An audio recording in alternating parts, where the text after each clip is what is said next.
que lleva a pensar, porque eso es lo que, si ustedes revisan la definición de Dewey, ¿no es cierto?, la argumentación, que no es muy complicada, ¿no es cierto?, eso es lo importante, de que sean haceres que dice Dewey son importantes, se han demostrado que son importantes en la especie humana, en toda la evolución de la especie humana, pero son haceres que al individuo que hace eso, ¿no?, que vuelve a hacer eso, que es un hacer importante, lo lleva a realizar los mismos procesos mentales de aquellos que hicieron ese hacer antes. Y eso es lo que lleva a aprender, es el reproducir, ¿no es cierto?, los procesos mentales derivados de ese hacer.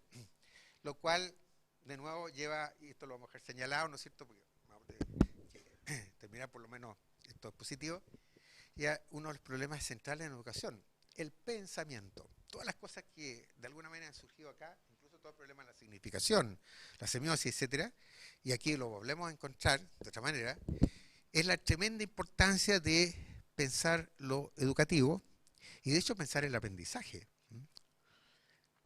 en relación al pensamiento, lo cual implica tratar de ir más allá, ¿no es cierto?, de pensar el aprendizaje en términos de adquisición de contenidos. Nosotros hemos estado acostumbrados a pensar, ¿no es cierto?, la enseñanza y el aprendizaje con problemas de entrega de contenido, ¿no es cierto?, de adquisición de contenido, etcétera, etcétera. Cuando aquí se necesita un vuelco radical, y ese vuelco radical, que de hecho está planteado hace mucho tiempo, ¿verdad?, es que realmente la acción educativa debería estar centrada en el pensamiento. ¿Por qué? Porque justamente una de las características del aprendizaje humano es que es un proceso que se da sobre la base y como resultado del proceso de pensamiento, que es otra gran temática, ¿no es cierto?, que queda abierta.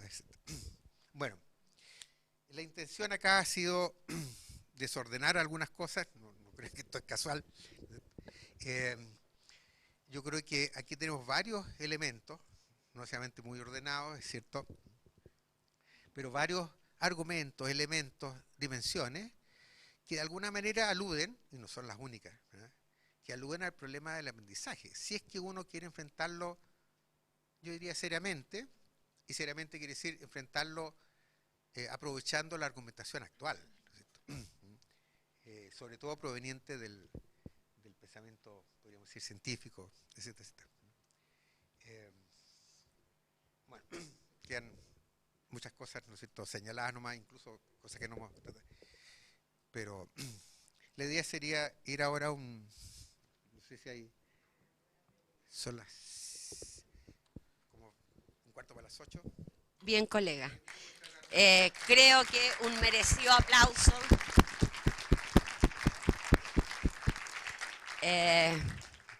La verdad que en nuestra casa de estudios tuvo un orgullo haber tenido al profesor Víctor Molina, colocarnos en este espacio nada simple respecto de la hibridización entre el mundo de la biología y la cultura como un nuevo domicilio teórico para repensar el aprendizaje. Creo que tenemos una feroz tarea por delante donde todos vamos a trabajar en esa dirección.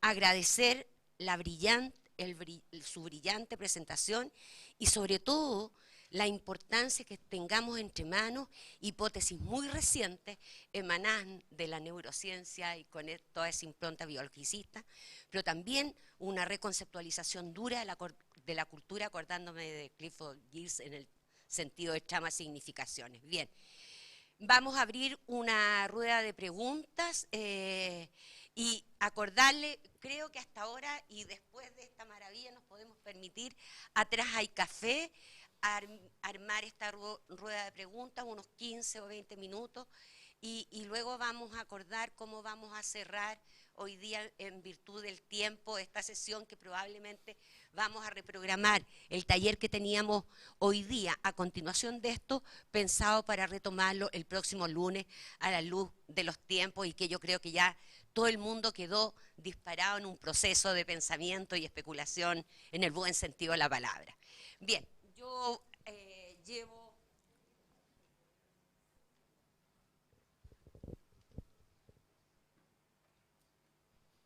Ahora bien. Profesor, muchísimas gracias por la exposición, pero tengo 3 preguntas que quizás son fruto de mi formación profesional.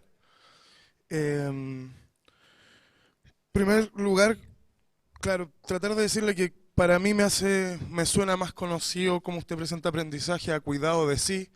Quizás puede ser una diferencia en la toma de posiciones que cada uno de los dos toma, pero en ese mismo marco me surge la pregunta por si es que usted cree que existe algo así como el deseo. ¿Qué pasa con el deseo en ese marco? Porque, porque en la patita que por lo menos yo complemento en que usted dejó la comunicación, Ujú. está el problema entre el significante y el significado y eso me lleva a la segunda pregunta, que es si es que esta concepción cultural fuese la articulación entre la fundamentación subjetiva y la autonomía objetiva con que se le da el orden en que uno puede pensarse en la integración social, eh, ¿cómo entonces lo hacen los pobres? ¿Sí? ¿Cómo los pobres alcanzan en este marco cultural este cuidado de sí, donde el deseo se queda sin posibles significados? Y por último, en la última pata, si es que esto fuese, en la forma en que yo lo entiendo, capital social, ¿qué es lo que se puede movilizar dentro de una universidad homogénea? ¿Sí? ¿Qué es lo que se puede movilizar en el marco de estudiantes medianamente iguales? ¿No? Esas como preguntas me surgieron a partir de su exposición.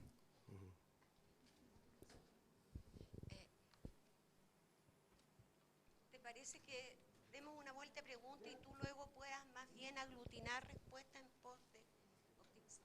Más preguntas, colega.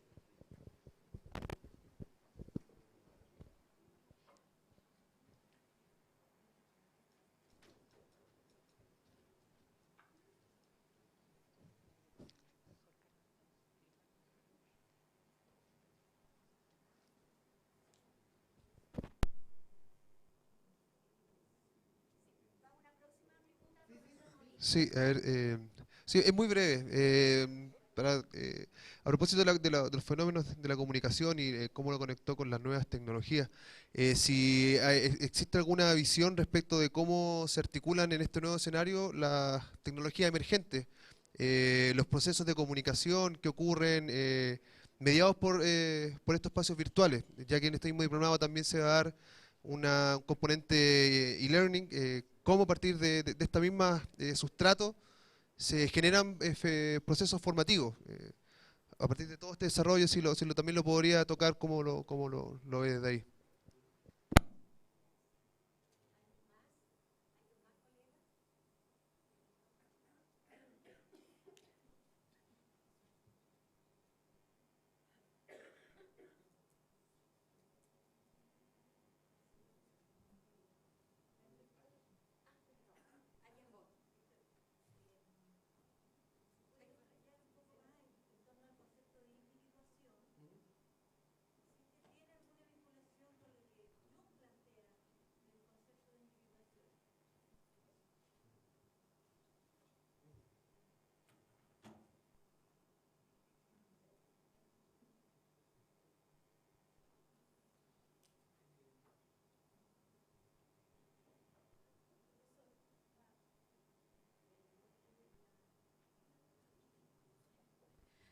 Profesor, una pregunta que puede ser naif, pero igual me parece que hay que hacerla. ¿Se puede ayudar a desarrollar competencias a otros, eh, no siendo uno competente?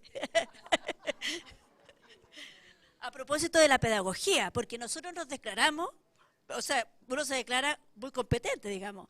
¿Cómo sabe uno? ¿Ah? ¿De dónde viene esa certeza?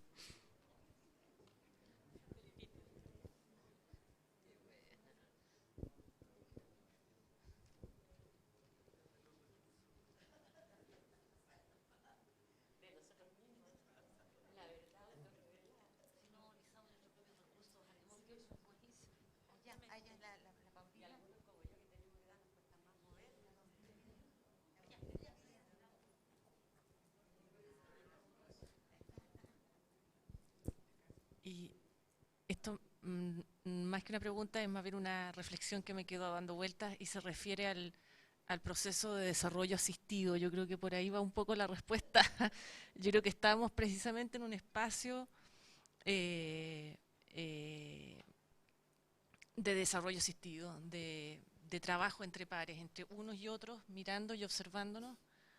Vamos avanzando en este desarrollo que plantea el profesor y saliendo también desde nuestra zona de confort. Me quedó también mucho la imagen de cuando el ser humano se transforma en un bípedo y es porque decidió salir de la selva y aventurarse hacia otros espacios. Yo considero que este es un espacio, el trabajo multidisciplinario ofrece esas instancias, ¿eh? De salir y mirar, ver cómo en artes trabajan y cómo en biología trabajamos y entonces cómo enseñan ustedes y a lo mejor podríamos hacer algo, ir trabajando esas relaciones, esta situación relacional de la que mencionaba el profesor. Perdón, me quería permitir el comentario de poder hacerlo.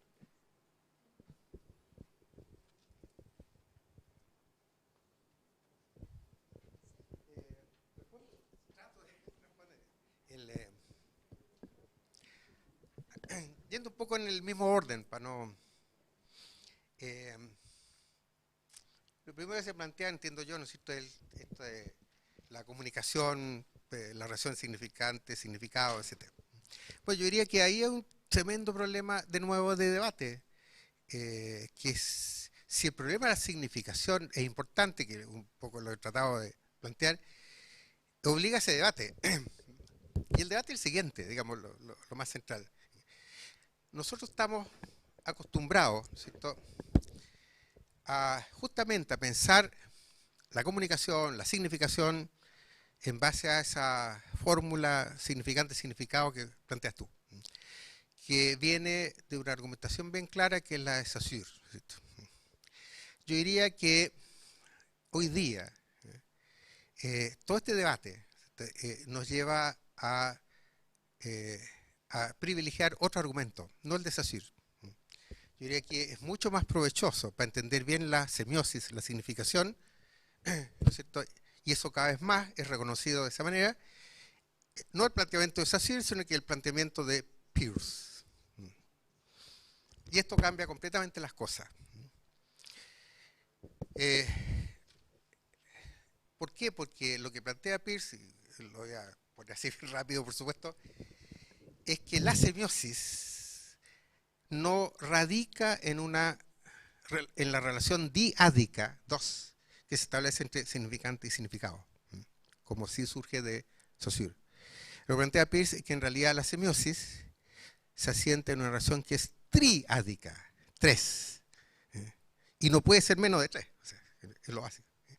Y es la relación famosísima, ¿no es cierto?, que se considera hoy día, que hace que se considere el argumento de Peirce como el mejor argumento en semiótica, desplazando hoy día el de Saussure.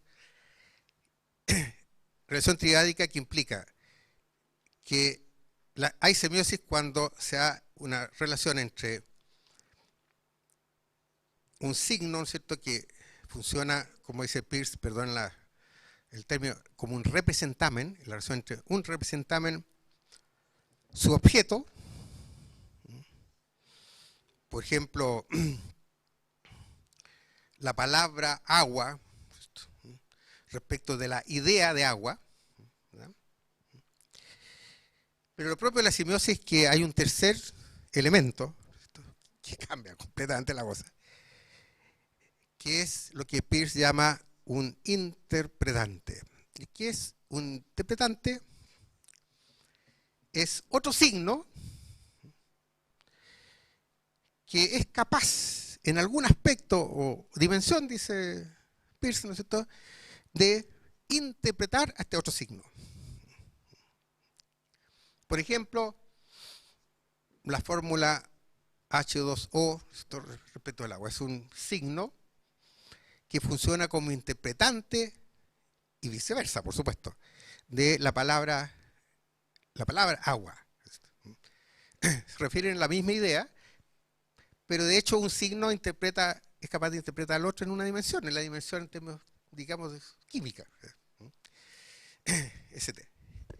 Y así, entonces, ¿qué pasa? Que aquí surge una idea novedosísima, ¿no es cierto?, respecto de cuál es la vida de los signos en la semiosis, que es imposible que surja de Saussure. Es lo que el más grande lingüista del siglo XX, que muchos consideran que es Jacobson, ¿no es cierto?, celebra de Peirce, que claramente aquí aparece que el signo nunca existe aislado, siempre es parte de un sistema de signos, es decir, de una red de signos, en que los signos se interpretan unos a los otros. Así surge lo que Eco celebra de Peirce, ¿no es cierto?, más o menos, y es de que, a diferencia de lo que Eco llama un pensamiento de diccionario, esto igual esto, esto igual esto, con el cual muchos psicoanalistas funcionan. Soñar con serpiente, quiere matar a la mamá, o qué sé yo, estoy inventando. Ese diccionario, esto, lo de Peirce obedece a una lógica, diría Eco, de la enciclopedia, es decir, un pensamiento laberíntico, red, una cadena, pero en términos de red, que es muy distinto a esta cosa, esto significa esto, esto significa esto, esto significa esto. Bueno, para Peirce esto es semiosis, lo que implica una cosa importantísima. Eso, y la semiosis caracteriza el pensamiento. Bueno, el pensamiento es una actividad sígnica, semiótica. Pensamos con signo. ¿Qué implica esto? Implica que la semiosis entonces es ilimitada. Es ilimitada. Una vez que yo tengo este signo H2O que interpreta este otro, aquí tengo la cadena abierta para otro lado, el hidrógeno, oxígeno. Y aquí aparece una dimensión, justamente la dimensión relacional, que hoy día la ciencia cognitiva y las neurociencias piensan respecto tanto de lo que es el pensamiento, pensar es funcionar rédicamente, es decir, en términos de redes, y el cerebro es un mundo conexional, de conexiones. Y esa es la complejidad, ¿no es cierto?, de pensar el cerebro, de pensar lo mental, el pensamiento, etc. Entonces, en ese sentido yo diría que uno de los debates importantísimos es debatir Saussure versus Peirce. Cómo abandonamos una visión estrecha de la semiosis, ¿no es cierto?, de Saussure, mirada desde Peirce, por supuesto, y vamos hacia una, digamos, visión de la semiosis, y por lo tanto de la significación de Peirce, que es mucho más compleja. Entonces, en ese sentido, es importante lo que decías tú, ¿no es cierto?, pero importante en términos de debate, es decir, es un debate que hay que tener. Fíjate, si es que queremos entender la significación y a su vez, dada la importancia que tiene la significación, si es que queremos entender el aprendizaje, ¿no es cierto? El aprendizaje tiene que ver con esto. Y aprendemos en función de, sobre la base de cuán rica es la semiosis que podemos generar nosotros en términos intelectuales. Si al pensar, ¿no es cierto?, la cadena que generamos semióticamente es así, aprendemos de una manera, en cambio, si es así, mucho más entendemos la cosa de otra manera. Comprendemos, tiene que ver con la comprensión. Por lo tanto, importantísimo. Ahora, esto se relaciona con el tercer problema, que aprovecho de plantearlo al tiro. Uno de los problemas más cruciales, ¿no es cierto?, de hecho en ciencias sociales en general, en ciencia humana, es diferenciar tres procesos. Uno es lo que llamamos comunicación,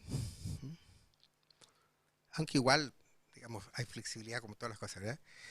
Otra cosa es significación y otra cosa es pensamiento. Y esto es muy importante entenderlo respecto del lenguaje. ¿Qué diría la ciencia contemporánea respecto de qué es el lenguaje? Diría lo siguiente, si uno junta los argumentos buenos, ¿no es cierto? Diría, mire, el lenguaje es un instrumento de comunicación. Claro que es un instrumento de comunicación, como cualquier lenguaje animal. Sirve para comunicar. Y la teoría de la comunicación implica que hay la emisión de un mensaje por un canal, después se recibe ese mensaje, se decodifica, es comunicación. Pero otra cosa distinta es la significación. El lenguaje es un medio de significación, no es solamente un instrumento de comunicación, en el cual comunicamos algo, el lenguaje es un instrumento de significación, es decir, creamos significados, creamos sentido respecto a la realidad mediante el lenguaje. Y eso diferencia el lenguaje humano del lenguaje de los animales. En nosotros es un lenguaje de significación. Pero además, diría Vygotsky, el lenguaje es un instrumento de pensamiento. es el instrumento, el medio mediante el cual pensamos. Y esto implica la complejidad en el tema que estamos. Pues si queremos tener aprendizaje en relación al pensamiento, ¿no es cierto? De hecho, la semiosis, estamos obligados hoy día a entenderlo así. Hay que entender que el lenguaje humano, que obviamente es algo central, toda nuestra cultura está, y la educación se da sobre la base del lenguaje, y eso es lo que estamos haciendo ahora, ¿no es cierto? ¿Verdad? Entre otras cosas, y ojalá pensando también, por supuesto. Hay que entender que el lenguaje humano es distinto al lenguaje de otros animales, porque tiene esa complejidad, es un instrumento de comunicación, de significación y de pensamiento. De nuevo, otro ámbito de debate que hay que entrar en esa discusión. Digamos.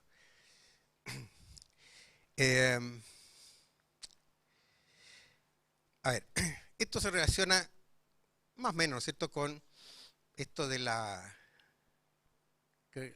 competencias. Pues se lo he hecho. Ya no entiendo la letra.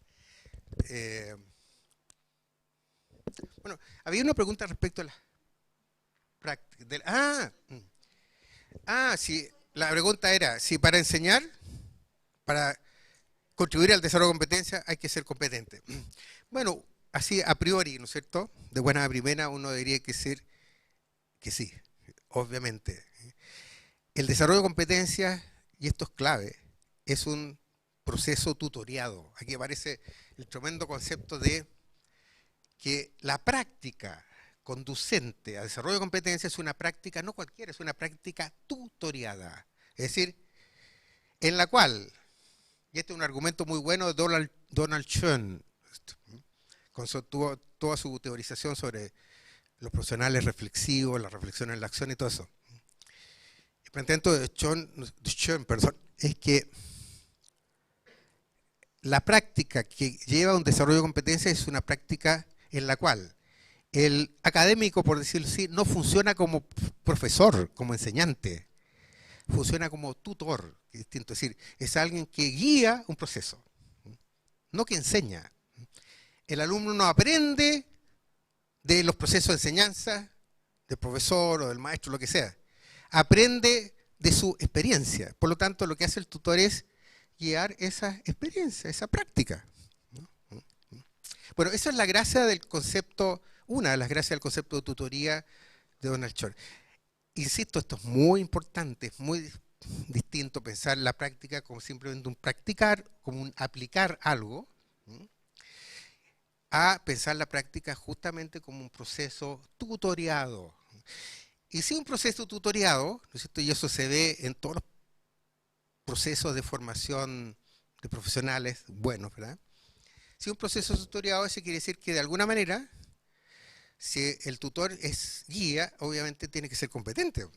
Si no, no puede guiar un proceso. Entonces, en ese sentido, así a priori uno debería decir, aunque también es relativo, ¿no es cierto?, pero así a priori debería ser obviamente competente. Si no, no es capaz de guiar nada, obviamente. Porque eso tiene que ver justamente cómo se desarrollan las competencias. El desarrollo de competencias tiene que ver con un aprender haciendo. Por lo tanto, el tutor tiene que ser un experto en ese, entre otras cosas, en ese hacer.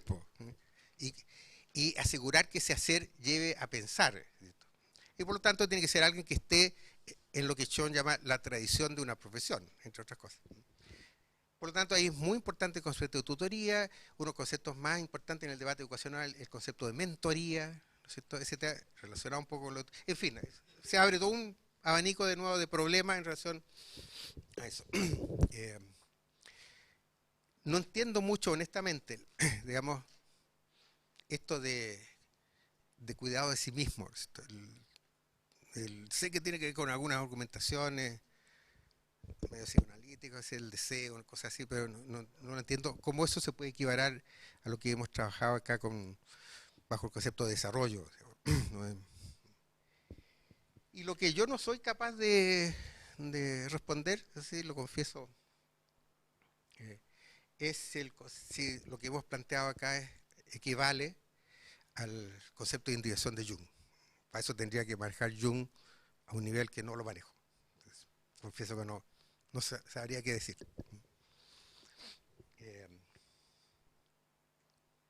Y finalmente, ¿no es cierto?, la última cosa, esta cosa del desarrollo asistido, yo diría que es crucial, porque muchos, de hecho, así trató de definir la educación, pero después trastabilló en eso, César Cole en su libro Psicología de Currículum, por ejemplo, de pensar la educación como un sistema de ayudas, desde la cultura, de la sociedad, para el desarrollo mental de los individuos. Y en buena parte, ¿no es cierto?, lo esencial de la educación tiene que ver con asistir, con ayudar, con mediar, diría Vygotsky, con generar desequilibrio cognitivo, diría Piaget. Es decir, son todas maneras distintas de ver cómo se asiste el desarrollo o la individuación humana, digamos. Y eso incluso se ve muy bien, fíjense, en temas tan interesantes hoy día, por lo menos en el ámbito de la psicología clínica o cosas así, pero también es un tema que aparece hoy día central en la educación, que es el tema de la resiliencia. El desarrollo de la capacidad de resiliencia, que hoy día se valora mucho, pues muchos dirían es una tremenda competencia para vivir una vida humana, el ser resiliente.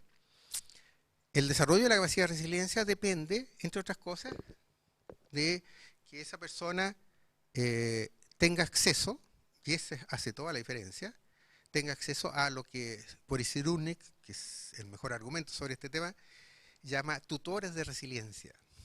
Uno de los grandes problemas educacionales que empieza a aparecer hoy día es cómo el profesor funciona, y el planteó de Cyrulnik es que sin saberlo, el 50% de su trabajo tiene que funcionar como tutor de resiliencia, es decir, como tutor, ¿no es cierto?, de el desarrollo de cierta capacidad de resiliencia que tiene que ver con recursos internos en el sujeto, en los individuos. Entonces, en ese sentido, de nuevo, el concepto de tutoría es crucial.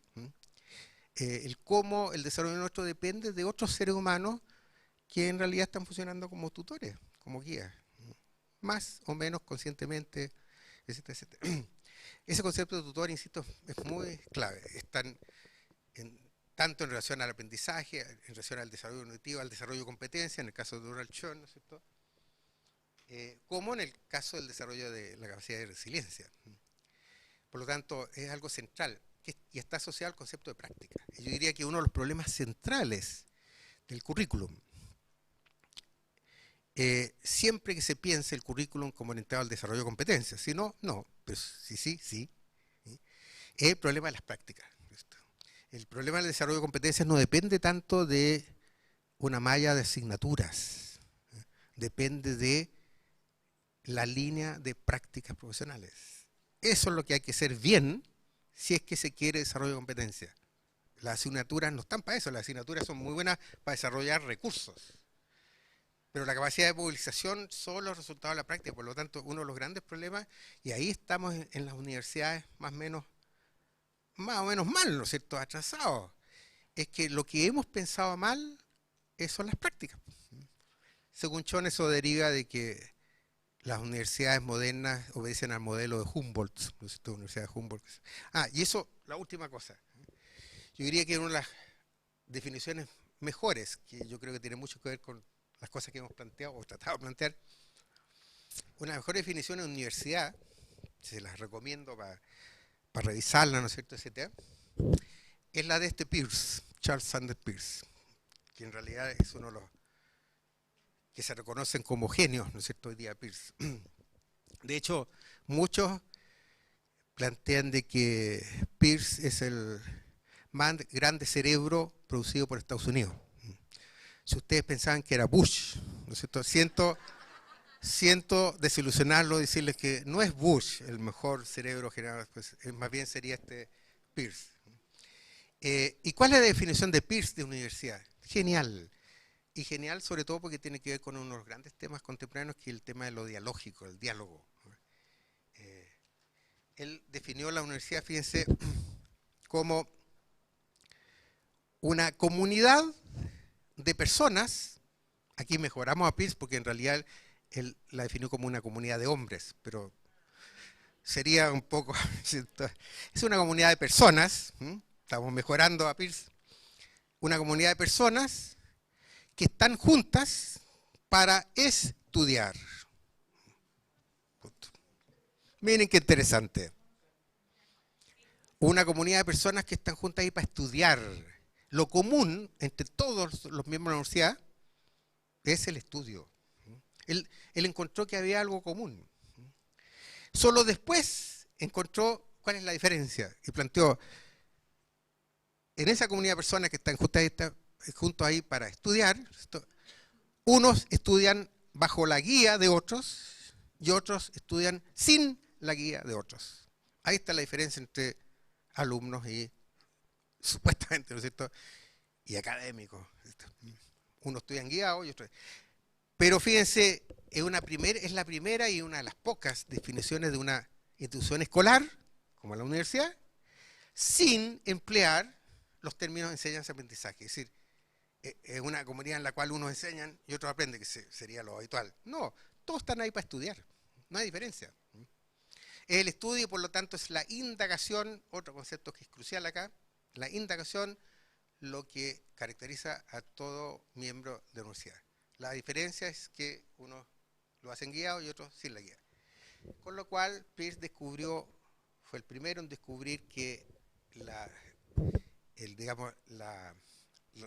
relación pedagógica, que es una relación que acostumbramos a pensar en base a la diferencia, unos enseñan, otros aprenden, unos saben, otros no saben, unos profesores, el otro alumno, etc. En realidad es posible ser pensada en términos de una relación dialógica, de lo que Todorov, Bakhtin, ¿no es cierto?, ya venían hoy día, una relación dialógica, que en buenas cuentas es una relación en la cual los que se relacionan en esa relación se relacionan entre sí como a la vez, simultáneamente, iguales y diferentes. Eso es lo propio de una relación dialógica. Solo cuando se da esa relación de igualdad y diferencia, ni pura igualdad ni pura diferencia, sino que relación igualdad y diferencia, que es como se piensa la democracia hoy día de las ciencias políticas, ¿no es cierto?, muy interesante. Solo ahí se da una relación dialógica, diálogo, dialogismo. Y eso es una cosa interesante, la definición de Peirce. Él fue el primero en pensar una institución escolar, como la universidad, como siendo una institución basada en una relación realmente dialógica, igualdad y diferencia. Y ustedes ven, no aparece ni enseñanza ni aprendizaje. Interesante. Bueno, también es otro tema para debatir. Listo, muchas gracias. Que tengan mucha suerte. Bien, agradecer al profesor Víctor Molina y agradecer a toda la comunidad de académicos que han estado hasta esta hora. Dos avisos puntuales, cortitos y rápidos. Uno, esto lo vamos a tener grabados para todos los participantes del curso.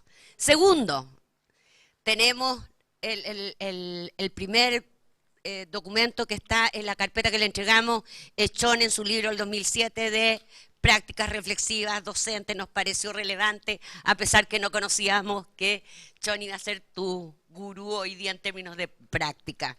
Bien, tercero, el día lunes próximo, el taller que está planificado y va a ser el espacio de profundizar sobre lo que hoy día vimos, a las 6 de la tarde, que es el horario regular, de 6 a 7, los nombres de sus relatoras y la sala lo señalo. Facultad de Filosofía y Educación,